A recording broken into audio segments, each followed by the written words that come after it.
Madame, Oui, s'il vous oui, plaît, est-ce que cette séance est destinée aussi pour l'ensemble Louis? oui, bien sûr, c'est pour l'ensemble, oui. De toute façon,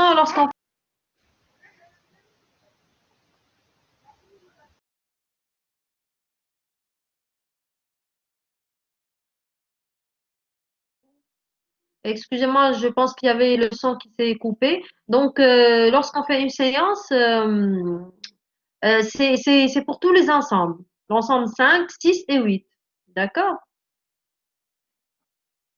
Donc, je parlais de l'échantillonnage. On avait dit que pour étudier une certaine population qui était très grande, il y avait par exemple beaucoup d'individus, beaucoup d'objets, beaucoup de pièces, peu importe la population qu'on est en train d'étudier. Donc, on extrait des échantillons et à la base de l'étude de ces échantillons, on peut étendre nos résultats sur toute la population. D'accord? Maintenant, l'estimation, c'est pratiquement le cas contraire. Donc, à partir des paramètres d'un échantillon, à partir des paramètres d'un échantillon, on essaie d'estimer les paramètres de la population globale. On est sur le chapitre 3. C'est le chapitre de l'estimation. Donc, l'objectif de l'estimation est de donner une valeur approchée à un paramètre. De manière générale, le paramètre qu'on est en train de chercher pour notre population, c'est la moyenne, la variance et la fréquence. Quand on dit la fréquence, c'est par rapport à l'échantillon. Lorsqu'on parle de la proportion, je fais un petit rappel par rapport à ce qu'on avait fait au début. Pour la proportion, c'est relatif à la population. La fréquence est relative à l'échantillon. Donc, l'objectif de l'estimation, je disais, est de donner une valeur approchée à un paramètre d'une population à partir d'un échantillon. Donc, on a notre échantillon. À partir de ces paramètres, la moyenne, la variance et la fréquence, on va essayer d'approcher la valeur de la moyenne, de la variance et de la proportion de la population globale. Et ce, bien sûr, avec une précision la plus élevée possible. On verra ce point dans la suite du cours. Donc, qu'est-ce que c'est que l'estimation? C'est l'évaluation d'un paramètre inconnu. Quand je dis un paramètre inconnu, ça veut dire soit la moyenne, variance, proportion, etc. Donc, de la population par une ou plusieurs valeurs possibles. Cependant, on a plusieurs types d'estimation. On a l'estimation ponctuelle, d'accord, quand on estime θ par une valeur unique. Alors, ça vient du mot ponctuel, c'est-à-dire on aura une seule valeur pour notre θ. Quand je dis θ, d'accord, notre paramètre, quand je parle de θ, le paramètre, ça veut dire soit la proportion, soit la moyenne, soit la variance. D'accord, juste pour vous visualiser ce que veut dire le θ. On a dit d'estimation ponctuelle. Il y a des cas où on parle d'estimation par intervalle de confiance. Et c'est là qu'on avait parlé de la précision euh, possible, la plus grande précision possible. Donc, quand on estime θ par tout un intervalle de valeurs, ça veut dire que, on va dire que pour notre θ, par exemple, pour notre moyenne, elle est comprise entre deux valeurs qu'on va, par exemple, trouver. Ces deux valeurs constituent tout un intervalle. Donc, si on dit que θ appartient à un certain intervalle, ça veut dire que θ peut être égal à plusieurs valeurs qui appartiennent à cet intervalle-là. Donc, on essaie juste d'approcher la valeur de θ à travers un intervalle. Par contre, l'estimation ponctuelle, on essaie d'approcher la valeur de θ par une valeur qui est unique. Donc, j'espère que par rapport à la différence entre ces deux types d'estimation, euh, cette différence est claire. Si vous avez des questions, vous avez toujours la partie de la messagerie à demander ou bien à faire vos remarques. Donc, par rapport à la définition de l'estimateur, qu'est-ce qu'un estimateur d'un paramètre d'état, θ, d'une population? C'est une fonction de valeur x1, x2 jusqu'à xn observée susceptible de servir à estimer θ. D'accord? Et on écrit que le Tn, c'est quoi? C'est une fonction de x1, x2 jusqu'à xn. Donc, un estimateur, c'est la valeur avec laquelle on a pu estimer la valeur de θ. Maintenant, un estimateur a aussi une qualité. Donc, on peut dire qu'un estimateur sans biais, on a un estimateur qui est efficace, on verra ce que cela veut dire. Donc, soit Tn, un estimateur de θ, on dit que Tn est un estimateur sans biais de θ si on a l'espérance de Tn, c'est elle-même la valeur de θ. D'accord? Donc, dans ce cas, on dit que notre estimateur est sans biais, ou bien on dit qu'il n'est pas biaisé. D'accord? Sinon, on dit d'une manière générale que Tn est un estimateur sans biais de θ. Pour l'estimateur efficace, vous avez le Tn est un estimateur efficace de θ si c'est un estimateur sans biais de θ et qu'il y a une variance minimale parmi tous les estimateurs sans biais de θ. Donc, l'estimateur efficace, c'est un cas particulier de l'estimateur sans biais. Qu'est-ce qu'il y a ajouté? C'est le fait qu'il a une variance qui est minimale parmi tous les estimateurs sans biais de θ. Donc, on va prendre tous les estimateurs sans biais de θ et celui qui a une variance minimale, on va l'appeler l'estimateur efficace.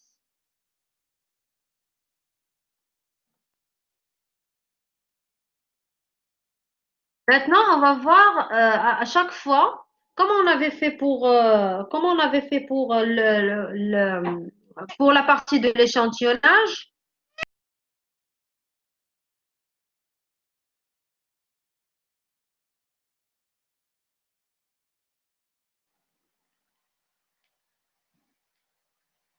Alors, je vois qu'il y a une remarque, le son se coupe. Alors, est-ce que vous arrivez à m'entendre? Oui, madame. Oui, Oui, madame. madame. Je disais que, comme on avait vu dans la partie de l'échantillonnage, on avait parlé de la distribution d'échantillonnage de la moyenne, la distribution d'échantillonnage de la fréquence et la distribution d'échantillonnage de la variance.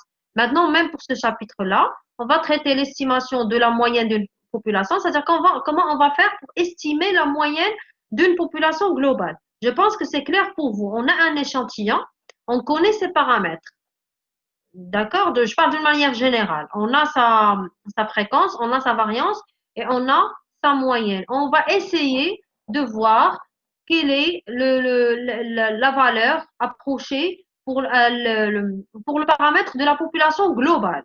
D'accord? On va dire, voilà, notre moyenne pour l'échantillon, elle est égale à une certaine valeur. Alors, quelle est la valeur de la moyenne pour la population globale? C'est ce qu'on est en train de faire. Et donc, on va le faire à travers deux méthodes. La première méthode, c'est l'estimation ponctuelle et la deuxième méthode, c'est l'estimation par intervalle de confiance. Donc, pour chaque partie, là, on va traiter l'estimation de la moyenne. Après, on verra l'estimation de la proportion. On verra aussi l'estimation de la variance. Donc, par rapport à la moyenne, comme j'ai déjà expliqué, deux parties. Pour l'estimation ponctuelle, étant donné une population de moyenne M, l'estimateur sans biais de M est donné par X bar. D'accord? X bar, c'est la moyenne. Et d'ailleurs, vous connaissez déjà la formule. C'est 1 sur N, la somme des XI, I allant de 1 jusqu'à N. Et la variance de cet estimateur est la variance de X bar, c'est sigma carré sur N. Où sigma carré est la variance de la population. Donc, on a une remarque. On suppose que le tirage est non exhaustif dans tous les cas. D'ailleurs, on avait fait ça même pour l'échantillonnage. Et on va supposer qu'on est dans le cas non exhaustif par rapport à tout ce qui va venir. Sinon, si vous êtes dans le cas exhaustif, vous connaissez la règle. Pour la moyenne, c'est la même chose. Pour la variance, vous multipliez par le facteur d'exhaustivité, n moins n sur n moins 1. C'est clair? Donc, par rapport à l'estimation ponctuelle de la moyenne, c'est elle-même la moyenne de l'échantillon. La moyenne de la population globale, c'est la même chose que la moyenne de l'échantillon. Par exemple, on a la moyenne d'un échantillon qui est égal à 5. On va dire que la moyenne de la population globale, c'est aussi 5.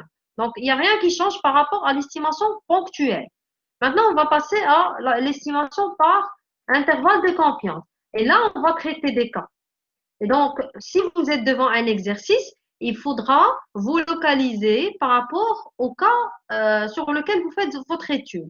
Donc, si vous êtes dans le premier cas, deuxième, on verra par la suite. Et donc, dans chaque cas, bien sûr, on a une loi qui est appropriée, on a une formule par rapport à notre intervalle de confiance, etc. Donc, étant donné une population normale, alors là, le premier cas, c'est le cas d'une population normale. On nous dit directement sur l'exercice que notre population suit la loi normale. Donc, étant donné une population normale de moyenne M et de variance sigma carré, c'est-à-dire la variable aléatoire concernée X de la population suit la loi normale. D'accord? Donc, notre loi normale, bien sûr, elle a comme paramètre M et écart type sigma. L'estimateur par intervalle de confiance de M consiste à déterminer les bornes x1 et x2. Bien sûr, quand on dit qu'on va estimer la valeur de la moyenne par un intervalle, vous connaissez qu'un intervalle, sur un intervalle, on a deux valeurs. D'accord? On a la valeur x1 et la valeur x2. Ça dépend en fait de l'ordre, si x1 est supérieur à x2 ou bien x1 est inférieur à x2. Donc, x1 et x2 de l'intervalle i, pour lesquels I a un niveau de confiance appelé probabilité 1 moins alpha. Alors, ce niveau de confiance, généralement, on le donne dans l'exercice, à part si il y a des fois où on vous donne, par exemple, ou bien on vous demande de donner le niveau de confiance. Vous avez l'intervalle et il faut chercher le niveau de confiance. Donc, appelé probabilité 1 moins alpha de contenir M. Voilà, pour expliquer ce que veut dire ce niveau de confiance, alors on nous demande de chercher la valeur approchée de la moyenne à travers un intervalle de confiance. Et la probabilité que cette moyenne-là appartienne à notre intervalle de confiance, c'est 1 moins alpha. Est-ce que c'est clair? Donc, alpha, il est appelé risque d'erreur. Donc, il y a des fois où vous avez le niveau de confiance. Dans l'exercice, on vous dit le niveau de confiance est tel et tel. Ou bien, on vous dit le risque d'erreur est tel et tel. Donc, si on vous parle de niveau de confiance, vous faites le 1 moins alpha. Si on parle de risque d'erreur, on parle de alpha directement. Et donc, on a la valeur de notre alpha qu'on va remplacer par la suite dans notre calcul numérique. Donc, les bornes x1 et x2 sont telles que la probabilité, et d'ailleurs, c'est l'expression mathématique de ce qu'on vient de dire. La probabilité que la moyenne de la population, c'est ce que vous avez ici, j'espère que vous pouvez voir mon curseur. Donc, vous avez le M, d'accord, la moyenne de la population globale, qui est comprise entre x1 et x2. Cette probabilité que cette moyenne soit comprise entre ces deux valeurs, c'est 1 moins alpha. Donc, là, c'est d'une manière générale. On parle d'une population qui est, je vais vous faire revenir pour vous localiser sur le cas qu'on est en train d'étudier. On est dans le cas d'une population normale. Maintenant, dans le cas d'une population normale, il y a encore des cas. Le cas lorsque l'écart type est connu. Donc, il faut juste, s'il vous plaît, mémoriser cette formule pour la suite, pour la démonstration. Donc, le cas d'un écart type qui est connu, ça veut dire que dans notre exercice, on nous donne la valeur de l'écart type. Vous avez la probabilité que petit m soit compris entre x1 et x2. On avait déjà dit que c'est égal à 1 moins alpha. Maintenant, on sait que notre variable, la moyenne, elle suit la loi normale. Et pour pouvoir lire sur la table de la loi, pour pouvoir trouver cette probabilité, euh, transformer en une loi normale centrée réduite. Donc, on le fait à travers le x bar moins x2, x bar moins m, x bar moins x1 égale à 1 moins alpha. Ensuite, on va diviser par sigma sur racine de n.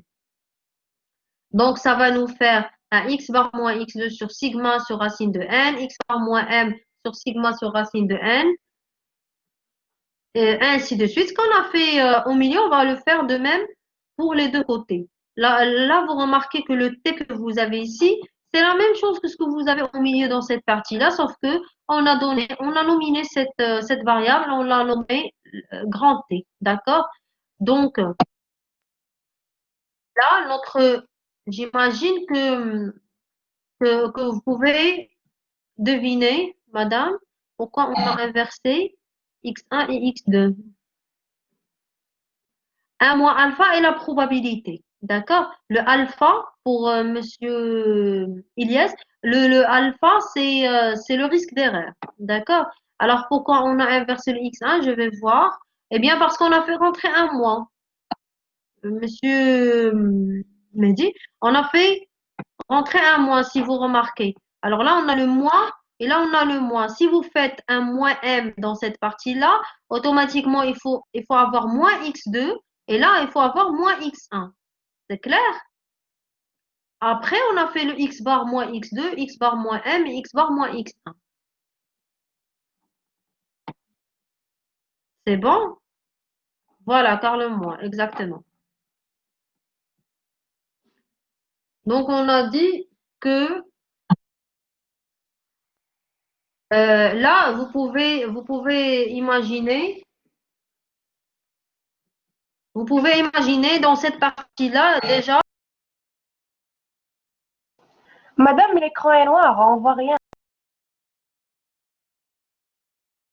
Non, madame, non, on arrive à voir. On arrive à voir, c'est bon. C'est bon, vous arrivez là, parce que là, pour moi, l'écran est déjà partagé. المشكل On واقيلا arrive غير à معايا voir. Oui, Oui, on c'est bon. arrive, on Oui, arrive à voir, Tout madame. ça. C'est bon. d'accord, Il peut-être y un a problème aucun, de connexion. Ça, c'est C'est bon? il y a aucun problème, madame. Il n'y a aucun problème, très bien. Donc là, il y avait, attendez, il y a une question. Est-ce qu'on divise toujours par alpha sur racine de n? Ben oui, parce que c'est à travers cette méthode qu'on peut revenir à une loi normale sans très réduite. Et d'ailleurs, c'est la même chose que ce qu'on faisait en échantillonnage. D'accord? Sauf que pour l'échantillonnage, on calculait le sigma sur racine de n séparément et après on le remplaçait. Pour cette partie-là, on l'a mis directement. Donc là, vous pouvez l'imaginer d'après ce qu'on avait déjà fait. Le t, il suit la loi normale centrée réduite. Donc vous avez le t qui est x bar moins petit x. Alors là, le petit x, c'est le petit m, d'accord? Ou bien le x bar moins petit x d'une manière générale. Sur sigma sur racine de n, il suit la loi normale centrée réduite. Soit z1 moins alpha sur 2, la valeur de la variable normale appelée quartile lue dans la table. C'est-à-dire la probabilité que le t, compris entre moins z1 moins alpha sur 2 et z1 moins alpha sur 2, est égal à 1 moins alpha. Donc, on a déjà deux formules. La première, c'est le fait que la probabilité de t compris entre ces deux valeurs est égale à 1 moins alpha. Et la probabilité que t compris entre ces deux valeurs qu'on vient de voir est égale à 1 moins alpha. Donc, on peut dire qu'il y a égalité entre ces deux probabilités, indépendamment de 1 moins alpha. Donc, le x bar moins x2 sur sigma sur racine de n est égal à moins z1 moins alpha sur 2. Et le x bar sur sigma racine de n est égal à z1 moins alpha sur 2. Alors, je tiens à vous préciser que ce qu'on est en train de faire maintenant, c'est juste une explication de la démonstration de comment on a trouvé la formule de l'intervalle de confiance. Sinon, vous n'êtes pas obligé d'apprendre tout ça, d'accord? Lorsque vous êtes devant un exercice et il faut trouver l'estimation de la moyenne par l'intervalle de confiance, vous allez juste appliquer ces deux formules, d'accord? Vous allez utiliser ces deux formules dans lesquelles vous allez remplacer vos valeurs, d'accord? Et directement, vous trouvez votre intervalle de confiance. Donc, on ne va pas faire tout ceci à n'importe quel moment. C'est juste une démonstration de comment on a trouvé les deux bornes de notre intervalle de confiance. Donc, finalement, si vous voyez, vous avez le x bar moins x2 qui est égal à moins z1 moins alpha sur 2 fois sigma sur racine de n. Et x bar sur sigma sur racine de n égale à z1 moins alpha. On peut dire que c'est x bar. Alors, moins x1. Alors là, il manque un moins x1. C'est z1 moins alpha sur 2 fois sigma sur racine de n. Donc, automatiquement, vous avez les deux formules. Vous avez le x1 qui est égal à x bar moins ceci et le x2 qui est égal à x bar plus cette valeur-là. Donc, l'intervalle de confiance, alors l'intervalle de confiance de la moyenne, c'est x bar moins z1 moins alpha sur 2 fois sigma sur racine de n et x bar plus z1 moins alpha sur 2 fois sigma sur racine de n. Donc, ce que vous devez apprendre, c'est que quand vous êtes dans le cas normal, le cas d'une population normale, je vais faire un petit récapitulatif. Euh, dans le cas d'une population normale, voilà, c'est ce qu'on avait au début. Dans le cas d'une population normale. Et lorsque vous avez un écart type qui est connu, c'est-à-dire vous avez clairement dans l'exercice la valeur de votre écart type. Donc, qu'est-ce que vous faites à cette étape? Vous allez utiliser la formule que vous avez ici.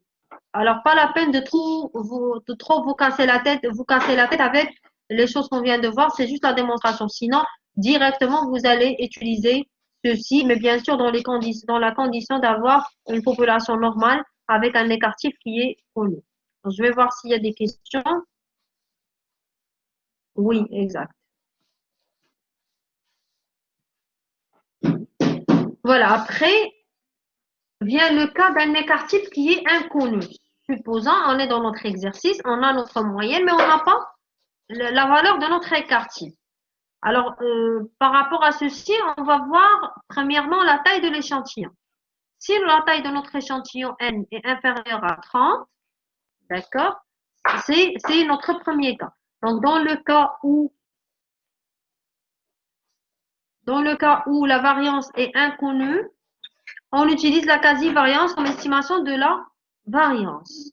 D'accord? Parce qu'on n'a pas la valeur de l'échantillon, la valeur de l'écart type de l'échantillon. L'intervalle de confiance de la moyenne est défini comme suit.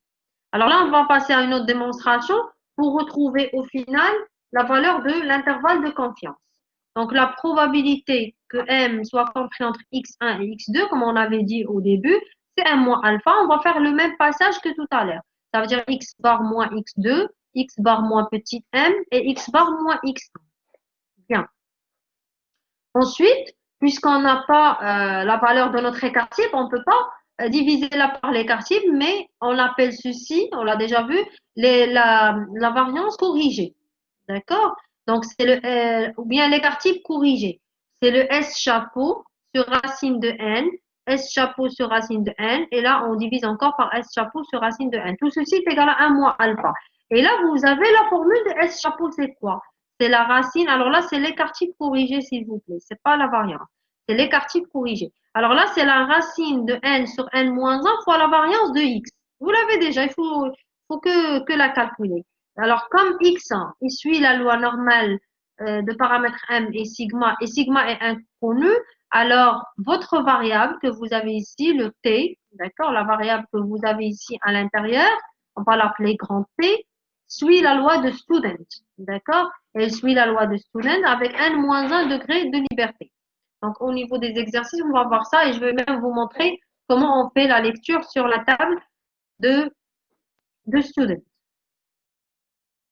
Maintenant, on va voir ce qui est au niveau des autres bornes qui sont le quartier. Donc, soit T 1 moins alpha sur 2, la valeur de la variable de Student à n-1 degré de liberté, lue à partir de la table de Student. C'est-à-dire que la probabilité que T soit comprise entre moins T de 1 moins alpha sur 2 et T de 1 moins alpha sur 2 égale à 1 moins alpha. Et donc, on a égalité entre ces deux probabilités, comme j'ai dit tout à l'heure, indépendamment de 1 moins alpha. Automatiquement, on peut déduire que x bar moins x2 sur l'écart type corrigé sur racine de n est égal à cette valeur que vous avez ici. Et la valeur que vous avez dans cette partie-là, elle est aussi égale à cette valeur ici. Ensuite, il faut que multiplier. Donc, vous aurez un x bar moins x2 qui est égal à moins t de 1 moins alpha sur 2 fois ceci. Et après, il faut faire venir le x de cette partie et le nombre que vous avez dans la deuxième partie, vous le faites venir à la première. Donc, de toute façon, vous pouvez refaire cette démonstration à tête reposée. C'est très simple, tout est expliqué dans cette partie-là. Donc, x1 est égal à x bar moins t de 1 moins alpha sur 2 fois S chapeau sur racine de n, et x2 c'est x bar plus t de 1 moins alpha sur 2 fois S chapeau sur racine de n. D'où, d'une manière générale, alors là ce sont les bornes, on ne va que les placer, bien sûr la valeur inférieure en premier et la valeur supérieure en deuxième. Donc l'intervalle de confiance de m, je rappelle très bien, on est dans le cas d'une population normale avec un écart type qui est inconnu. Donc, est égal à x bar moins t de 1 moins alpha sur 2 fois S chapeau sur racine de n, x bar plus t de 1 moins alpha sur 2 fois S chapeau sur racine de n.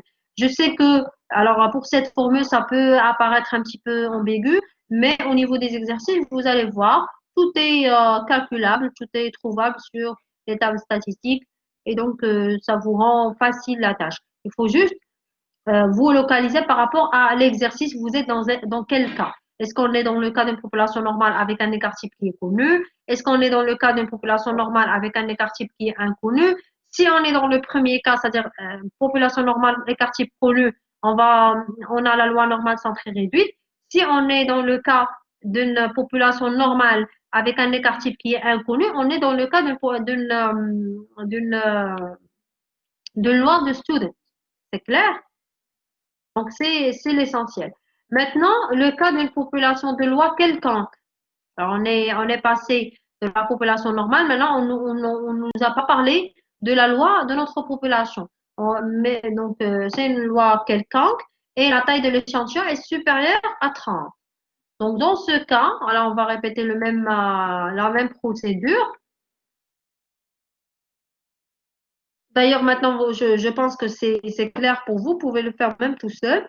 La probabilité que M soit compris entre X1 et X2, c'est la probabilité que X bar moins M inférieur à X bar moins X1 supérieur à X bar moins X2 égale à 1 moins alpha. Après, on va diviser par le sigma sur racine de N. Et donc, notre variable qu'on a au milieu, elle suit la loi normale centrée réduite. Au final, on a l'intervalle de confiance qui est donné sous cette forme. Alors, si vous le remarquez, c'est d'ailleurs la même formule pour le premier cas, où on avait la population normale avec un écart type qui est connu. Donc, si on a une population normale avec un écart type qui est connu, on a cette formule pour notre intervalle de confiance de la moyenne. Et de même, là, on a en fait la même chose si on est dans le cas d'une population de loi quelconque, on ne connaît pas la loi, mais la taille de l'échantillon est supérieure à 30. Donc, si sigma est inconnu, alors on remplace sigma par S chapeau, ça veut dire l'écart type corrigé. Alors, on va voir avant de continuer, on va voir un exercice. Donc, c'est l'exercice 2. Dans une station-service. Alors, est-ce que, avant de commencer l'exercice, je vais demander s'il y a des questions, si tout est clair par rapport à l'intervalle de confiance de la moyenne avant de passer. On veut dire par n supérieur à 30 ou à 5 comme il s'est dit dans le cours d'hier. Non. Alors là, il faut faire la différence, s'il vous plaît. Vous avez les cas qui sont tous différents l'un de l'autre. Hier, on avait fait la distribution d'échantillonnage de la fréquence. Et pour que la distribution d'échantillonnage de la fréquence suive la loi normale, il faut vérifier deux conditions. Que n soit supérieur à 30 et que le n fois p supérieur à 5. Maintenant, le n supérieur à 30 qu'on est en train de voir maintenant n'a rien à voir avec cette distribution d'échantillonnage de la moyenne, de la fréquence. Est-ce que c'est clair? Donc là, vous avez les conditions qui ne sont pas liées. Alors là, si vous voulez estimer la moyenne de population et vous êtes dans le cas d'une population de loi quelconque et la taille de l'échantillon supérieure à 30, vous allez travailler avec ça. Ça n'a rien à voir avec le supérieur à 5. C'est clair? Le supérieur à 5 est relié à la distribution d'échantillonnage de la fréquence. Madame, s'il vous plaît, on a dans cet exercice 1 supérieur à 30, donc c'est loi normale. D'accord, donc pour Monsieur Adil, c'est clair. Alors, on va passer à l'exercice. Si vous avez encore des questions, je vais répondre à Monsieur Khalil. Donc, si vous avez encore des questions, sinon on peut passer à l'exercice. Donc, dans cet exercice-là, on suppose que le montant d'échec essence suit une loi normale. Donc, s'il vous plaît, la taille de l'échantillon, c'est 50. Mais c'est déjà dit que vous avez une loi normale. C'est clair? Donc, on considère un échantillon de taille n égale à 50 et on obtient une moyenne de 130 dirhams et un écart type de 28 dirhams.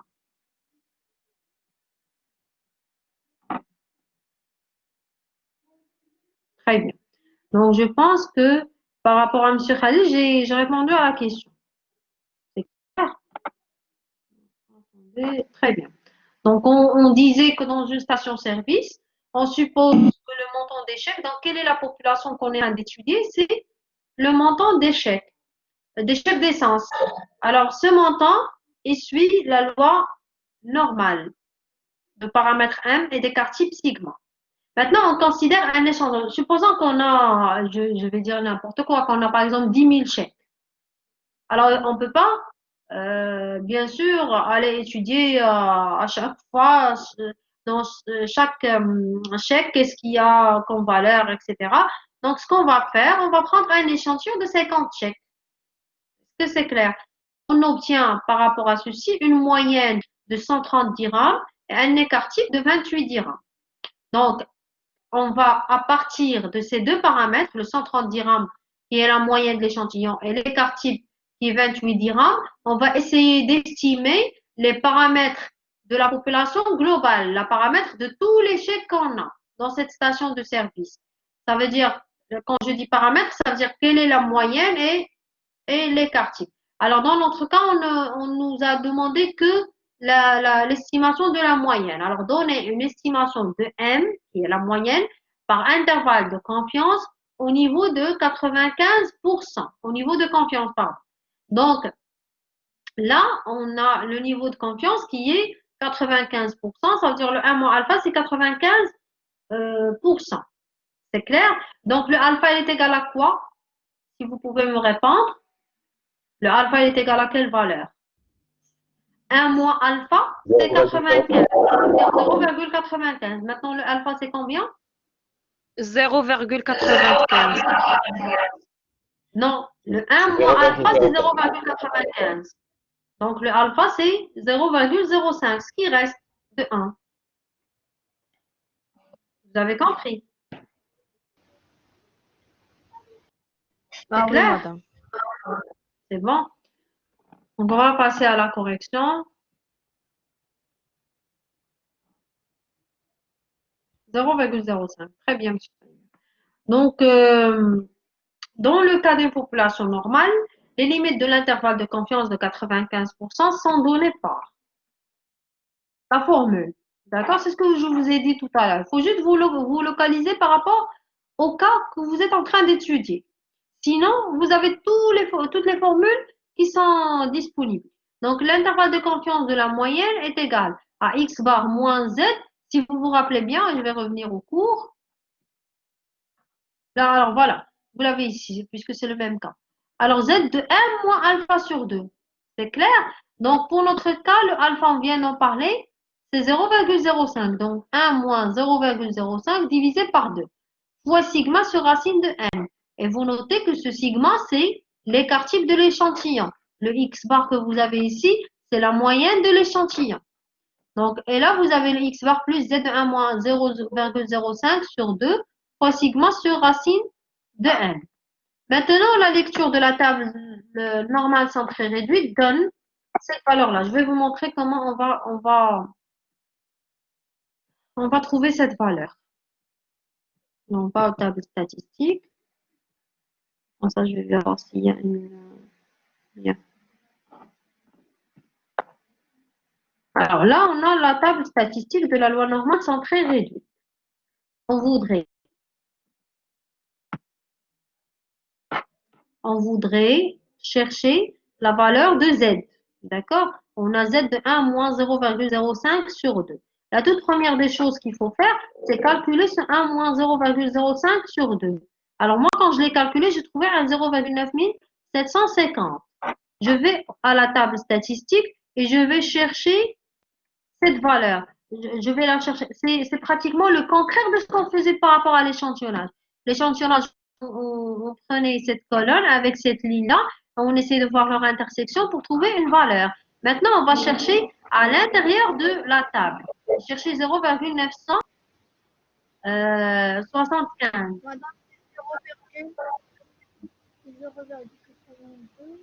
On l'a ici. Vous pouvez voir. Attendez, je vais agrandir le tableau. Voilà. Alors, vous l'avez ici. Vous pouvez le voir. 0,9750. Et on va voir, il s'agit de l'intersection de quelle colonne, de quelle ligne. Alors, la colonne, c'est 1,9 avec la ligne 0,06. Donc, si vous faites la somme, ça va vous donner 1,96. Est-ce que tout le monde a compris comment on a trouvé? Ou bien vous voulez que je répète?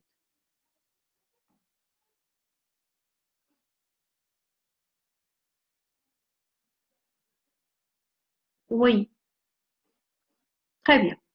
Donc, on peut avancer.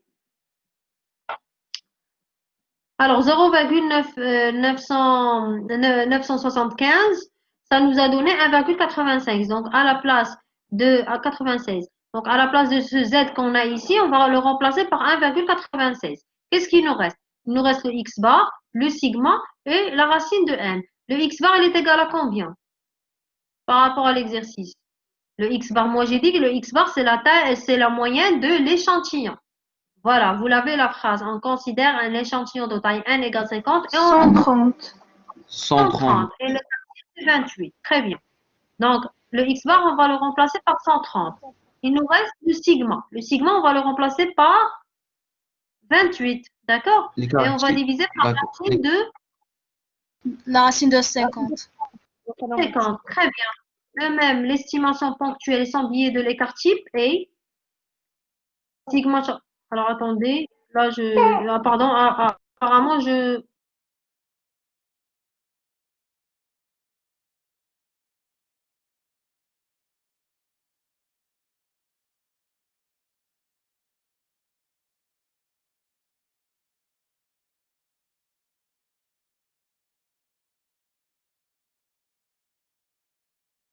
Alors, s'il vous plaît, vous me donnez.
Vous arrivez à m'entendre? Oui, maintenant, oui. Oui, C'est madame. bon? Oui, C'est bon. maintenant.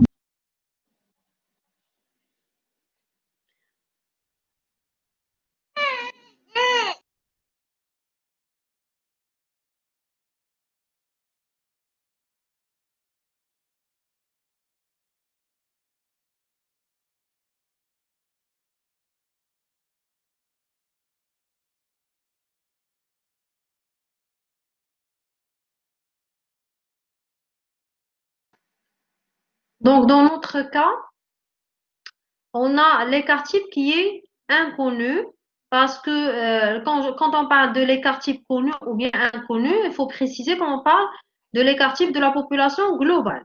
C'est clair? Donc, par rapport à notre exercice, on a l'écart type qui est inconnu. Vous pouvez d'ailleurs le remarquer sur l'exercice. Vous avez que le montant d'échec essence suit une loi normale de paramètres M et sigma. Le sigma, il est inconnu, il n'est pas donné. C'est clair? L'écart type qu'on a, c'est celui de l'échantillon.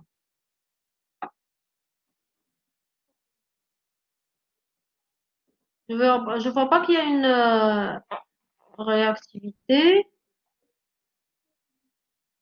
Vous arrivez à m'entendre? Oui, madame. Alors, excusez-moi, il y a des fois où on daoula.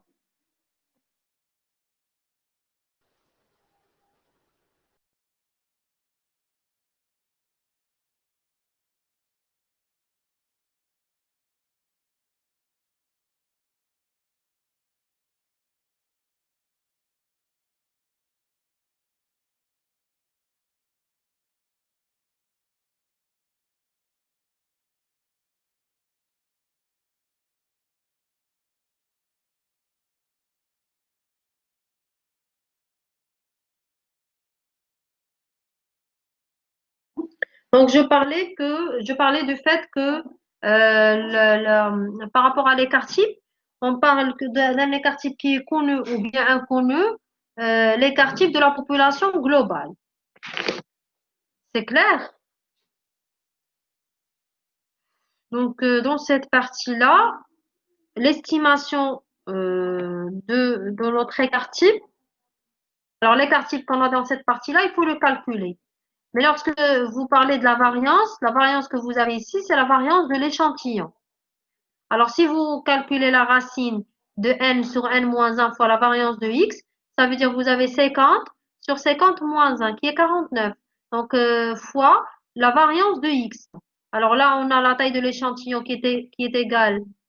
Alors là, je reviens à l'exercice. La taille de l'échantillon qui est égale, voilà, à 28. Donc, à partir de sa variance, on va trouver un 28,28. Et donc, au final, on ne va que remplacer si vous divisez la valeur qu'on vient de trouver, le 28,28 divisé par racine de 50 fois le 1,96, vous allez trouver, voilà, un 7,84. Et par rapport à la moyenne, c'est 130 dirhams, donc 130. Et automatiquement, à la fin, par rapport à notre intervalle de confiance, on va écrire que c'est 130 moins 7,84 et 130 plus 7,84. D'où, au final, on a notre intervalle de confiance qui est 122,16 et 137,84 au niveau de confiance de 95%. C'est très important le niveau de confiance parce que ça nous donne la précision ou bien ça nous caractérise la précision de notre intervalle de confiance. Si par exemple vous le changez, vous prenez 90%, vous n'allez pas trouver ces deux valeurs. D'accord? Vous allez trouver deux valeurs qui sont différentes. La valeur de la variance. Alors, la valeur de la variance, il faut faire la différence entre l'écart type de la population et l'écart type de l'échantillon. Par rapport à notre cours, quand on dit un sigma, un écart type connu ou bien inconnu, on parle, le sigma que vous avez ici, on parle de l'écart type de la population globale. Cependant, cette variance qu'on a ici, c'est la variance de l'échantillon. Est-ce que maintenant c'est clair? Il faut faire la différence entre ces deux parties-là. Alors là, c'est le sigma, c'est la population, l'écart type de la population globale. La variance, c'est la variance de l'échantillon. Maintenant, ce sigma chapeau, on a essayé d'estimer, d'accord? Ou bien on a essayé de donner l'écart type de la population globale qu'on va utiliser par rapport au calcul. C'est le S chapeau qu'on avait dans le cours. Attendez, je vais revenir. On est dans cette partie-là. Le cas de notre exercice qu'on est en train de faire, c'est voilà. Là, le cas d'un écart type inconnu, mais on a voilà, on a la taille de l'échantillon qui est supérieure à 30. C'est clair? Attendez. Non, je vais revenir plus haut. Alors, le cas d'un écart type qui est connu. Voilà. Donc, on est dans le cas d'une population normale, on l'a dit au début, mais un écart type qui est inconnu. Alors, voilà. On est dans le cas d'un écart type qui est inconnu.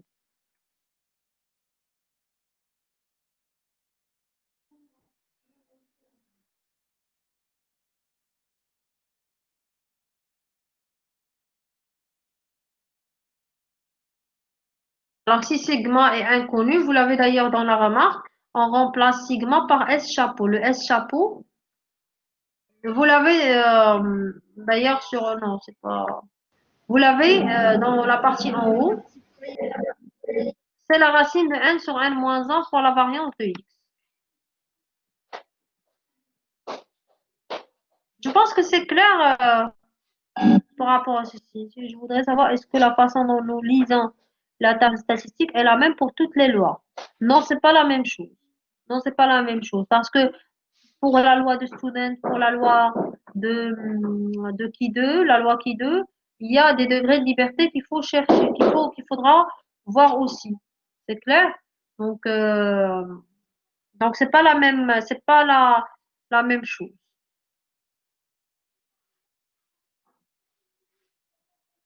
Donc, on a fini par rapport à cet exercice-là. Et on va revenir au cours. Cependant, la prochaine fois, on va pas faire l'exercice 4. Voilà. Alors, je vais revenir. Alors, l'exercice 3. On va pas faire l'exercice 3. C'est par rapport à un échantillonnage qui est stratifié. D'accord? C'est un type d'échantillonnage. On peut avoir un échantillon qui est tiré d'une manière aléatoire simple ou bien d'une manière stratifiée, c'est-à-dire par des groupes. Cependant, ça va pas être dans notre planning de le faire. On va directement, vous pouvez d'ailleurs le faire chez vous à tête reposée si vous voulez, mais sinon, on va directement passer à l'exercice 4, la prochaine séance. Maintenant, on va continuer sur la partie de l'estimation de la proportion. Alors, l'estimation de la proportion d'une population, on a aussi deux cas. Tout d'abord, je vais parler de l'estimation ponctuelle, comme on l'avait fait. C'est d'ailleurs la même procédure pour la moyenne, pour la proportion et pour la variance. Donc, on va traiter en première partie l'estimation ponctuelle. Alors après, on va voir l'estimation par intervalle de confiance. Donc, étant donné une population de proportion petit p, l'espérance de Fn, d'accord, c'est petit p. Alors, P chapeau, c'est Fn, est un estimateur sans biais de petit p. Donc, la variance de cet estimateur, c'est le p facteur de 1 moins p sur n. Et l'écart type, c'est la racine de la variance. C'est l'estimateur de la proportion. Alors, la proportion, au niveau des notations, la proportion petit p, c'est la proportion de la population globale. D'accord? Le petit p, c'est la proportion de la population globale. Et quand on parle de l'échantillon, on dit fréquence. C'est le Fn qu'on a ici.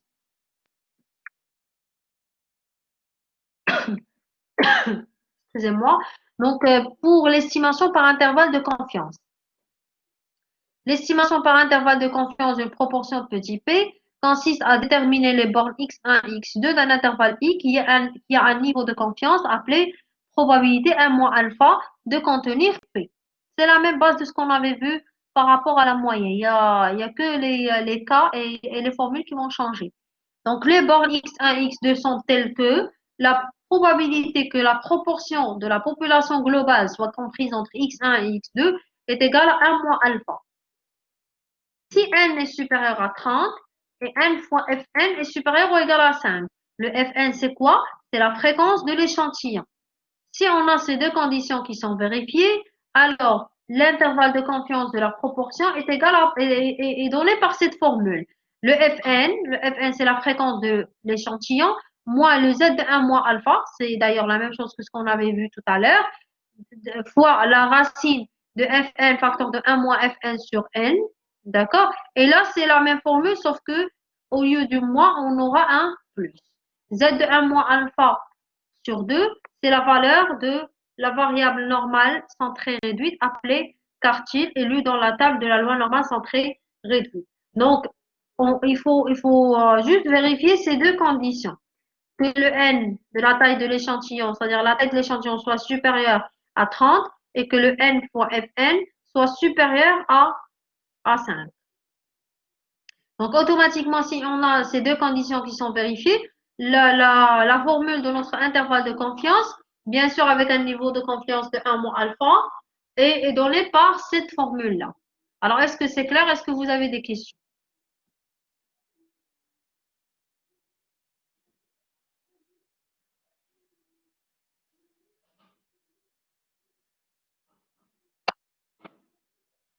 Z de 1 moins alpha sur 2, on l'obtient toujours à travers les tables. Oui, exactement. Est-ce que Fn est la fonction de... Non, Fn, ça n'a rien à voir avec la fonction de densité. Le Fn, c'est la fréquence de l'échantillon. Moi, je l'ai noté Fn. Vous pouvez le noter F, petit f. D'accord? C'est la proportion et la fréquence, ce sont les mêmes concepts. Sauf que lorsqu'on parle d'une population, de la population globale, on parle de proportion et on la note petit p. Et lorsqu'on parle d'un échantillon, on parle de fréquence et on la note petit Fn. C'est clair? Sinon, c'est le même principe.